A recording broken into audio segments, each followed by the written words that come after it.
And my name is Dr. Igneous Stone, and I am Emeritus Professor of Paleontology at Ohio State University, although I do still occasionally guest lecture.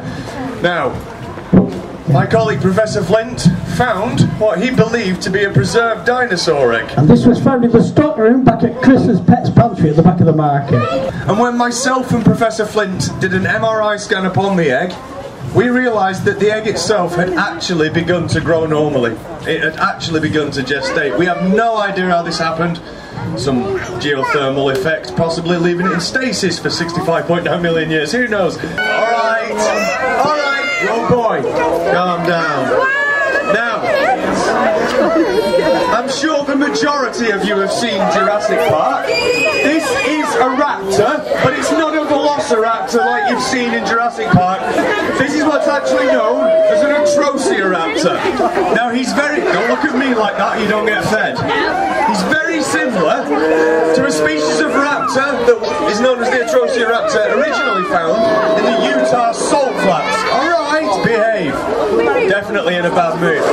So yeah, it's one of those rare occasions when our northern European version of something, and they're literally gouging away large chunks of all the while, of course, they're rending and tearing chunks of flesh from the carcasses. I'm sure you can appreciate that even if you do weigh 200 tons, it's going to be a relatively short amount of time before, with a fabric, you will succumb to and end up on the ground. And of course, you may weigh 200 tons, but once you're on the ground, all time, then move in and essentially tear you limb from limb. If you were lucky, as I say, you were at least semi-unconscious. Now, if any of you youngsters have any kind of inclination whatsoever to become paleontologists, you can show off to your friends, right? Because as the word dinosaur means terrible lizard, fairly limited the chance of being likely to stress test the fence and go for a small person as a 2-bite snack. Although we did have the radio on in the lab, and we were amazed to find that with the right kind of musical overfeed him between presentations.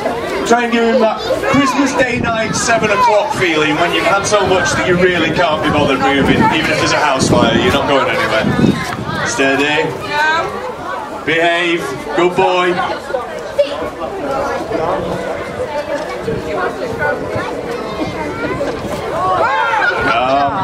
Hey, big fella. You're bigger than this. Definitely not in a good mood today. Now sometimes, it may or may not be the case that he's going to dance for us today, I'm going to see.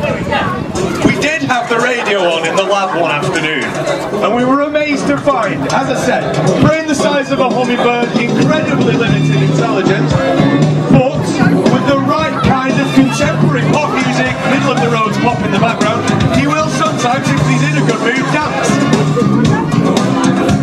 And it's also helpful for us because by the way he dances, it's a good way for myself and Professor Flint to gauge his mood.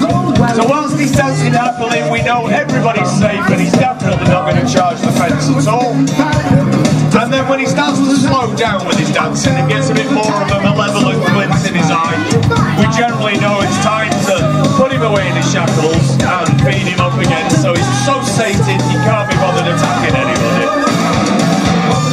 That's the theory anyway. I mean, I call this my whacking stick, but when he weighs 2 tons, I'm not really going to stop him if he goes for the fence and breaks through it.